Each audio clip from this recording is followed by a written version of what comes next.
अल्लाह कहते हैं मैंने तुम्हें बनाया था ये देखने के लिए कि तुम जिस शोबे में भी हो, सारे शोबे हमने जिंदा करने हैं। इस्लाम में रहबानियत नहीं है, खूब समझ लो।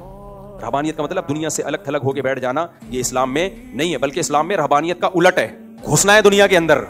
ये एक बहुत पॉइंट की बात है, इसको अच्छी तरह से समझें। आज हमारे दीनदारों का जो जहन बन गया है ना, और जिस चीज को प्रोमोट किया जा रहा है वो ये कि हमने दुनिया से अलग थलग रहना है। तभी इस तरह की तहरीकें चल रही हैं कि मदरसे का काम सिर्फ मौलवी तैयार करना है जो मस्जिद में इमामत करे, बिल्कुल देसी मुफ्ती हो, कहीं हुकूमत के किसी इदारे में ना हो। इस पर फख्र भी किया जाता है। देखो, मदरसे का काम डॉक्टर इंजीनियर तैयार करना नहीं है, ये बात 100% दुरुस्त है।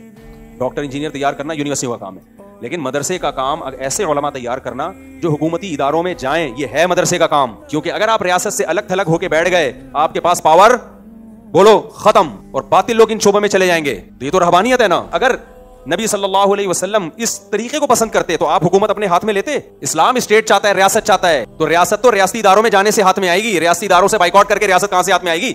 नहीं आई मेरा ख्याल है बात समझ में। रियासत तो उन इदारों में जाके आपके कंट्रोल में आएगी जिन इदारों जो रियासत को चलाते हैं, उनमें सियासत भी है, उनमें ब्यूरोक्रेसी भी है, उनमें अदलिया भी है, उसमें फौज भी है। तो अगर हम ये खुद ही मान लेते हैं कि मदरसे का ये काम ही नहीं है, तो बातिल तो कहेगा जिंदाबाद। लेकिन हम तो चाहते तुम अलग थलग रहो, तुमने खुद ही कह लिया कि हम तो आएंगे ही नहीं। तो अजीब सी बात हो गई मेरे भाई।